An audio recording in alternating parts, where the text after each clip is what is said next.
संदीप ने अपनी माँ के कहने पर गांव में शादी कर ली थी। लड़की का नाम था सुनीता। माँ का कहना था एकदम मॉडर्न बहू नहीं होनी चाहिए, लेकिन उन्हें नहीं पता था कि गांव से आने वाली बहू सुंदर सुशील तो होगी और उसको गांव से बाहर भी निकाल लाएंगे, लेकिन उसके अंदर का गांव कैसे बाहर निकलेगा। शादी के कुछ दिन बाद, माँ टिफिन तो देना जरा। बेटा अब तो स्कूल नहीं ऑफिस जाता है, माँ से नहीं अपनी बीवी से टिफिन मांगा कर। ओके माँ। सुनीता टिफिन ले आओ। एक किलो टिफिन, इसके अंदर पिस्ता डाल दिया है। पिस्ता? पिस्ता क्यों? सास जी ने बोला था ना कि आपको पिस्ता बहुत पसंद है। ओहो, मैंने पिस्ता नहीं पास्ता बोला था, पास्ता। पास्ता? कहीं होता है पास्ता?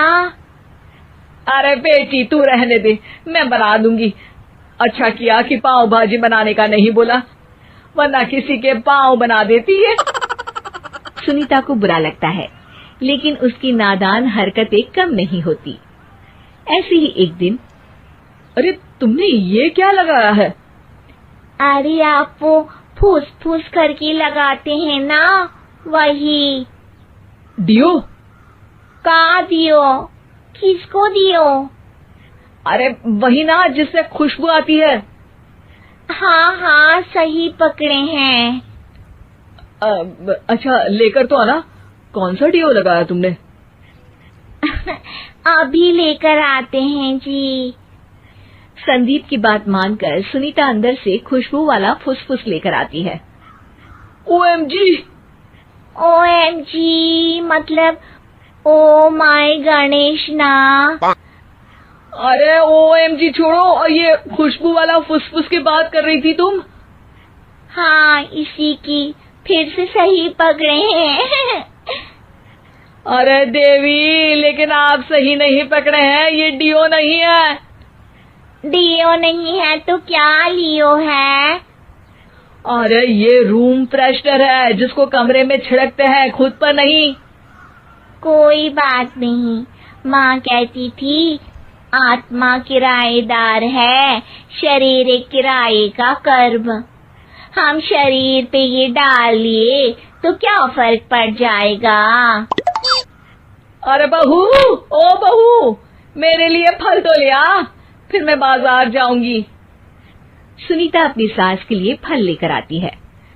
अरे बेटा, पपीता, तरबूज और सेब फल ऐसे कैसे खा लूं? काट कर तो ले आ। माँ जी, मेरे गांव में तो खेत से उठा के सीधा खा लेते हैं। अरे ये तेरा गांव नहीं है ना। अरे संदीप, तू ही कुछ समझा देना इसको बेटा। मैं कैसे समझाऊं माँ, ये तो माइक्रोवेव को भी भट्टी बोलती है। कल मैंने बोला हाय कैसी हो, तो बोलती है किसी को हाय नहीं लगानी चाहिए। अरे सुनीता, तेरा क्या होगा?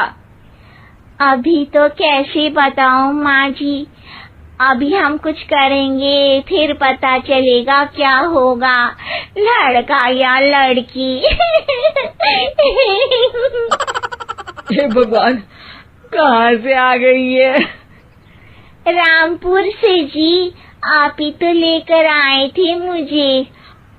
अरे मुझे माफ कर दो। पहले कोई गलती तो करिए जी, आपकी तो सारी गलती माफ कर देंगे हम। हाँ अरे बहू, मेरी बात सुन।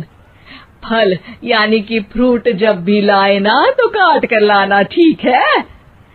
जी ठीक है माँ जी, फल यानी फ्रूट यानी काट के लाऊंगी। सुनीता रोज ही कोई ऐसी हरकत कर देती जिसकी वजह से उसे घर में दो बातें सुननी पड़ती।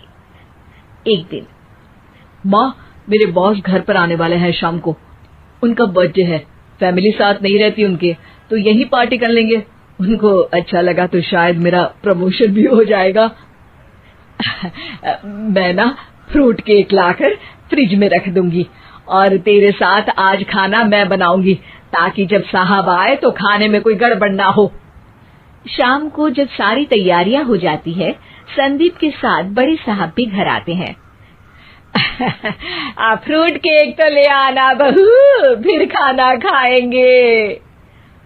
अरे इस सब की क्या जरूरत थी, आपने बुलाया वही काफी है। सर, आपका परिवार शहर में नहीं है तो हम ही आपके परिवार जैसे हैं सर।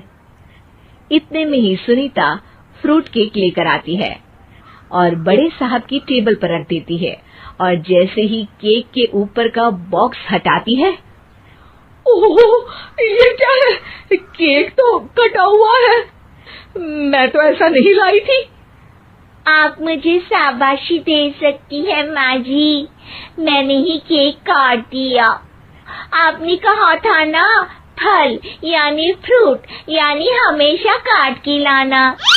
तो फ्रूट केक भी तो फ्रूट ही है ना, तो मैंने पहले ही काट लिया। हूँ ना मैं समझदार। अरे बहू, ये क्या किया? केक हमेशा वही काटता है जिसका जन्मदिन होता है। तुझे एक बात भी समझ नहीं आती, एक नंबर की बेवकूफ है। पूरा माहौल बिगड़ चुका था। संदीप को लगने लगा था कि साहब उसे प्रमोशन तो दूर की बात है, कहीं डिमोशन ना दे दे, लेकिन साहब बीच में ही बोल पड़ते हैं। अरे कोई बात नहीं, ये इनकी बेवकूफी नहीं है, इनका भोलापन है। बेटा आप कहाँ से हो? रामपुर गांव से। अरे वाह, गांव से? फिर तो आपके गांव में ताजे फल और सब्जियां मिलते होंगे। हाँ, सही पकड़े हैं। हम तो काटते भी नहीं, सीधा खा लेते हैं।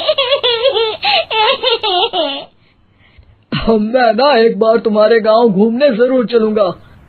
क्यों संदीप, ले चलोगे ना? मुझे गांव घूमना बहुत पसंद है। बस फिर क्या था, संदीप और सास दोनों खुश हो गए, क्योंकि साहब को सुनीता ने गांव की बात करके खुश कर दिया था। अब संदीप का प्रमोशन पक्का था। शिक्षा, कभी भी किसी भी गलती पर घबराना नहीं चाहिए। हो सकता है कि उस गलती की वजह से आगे बड़ा फायदा हो जाए।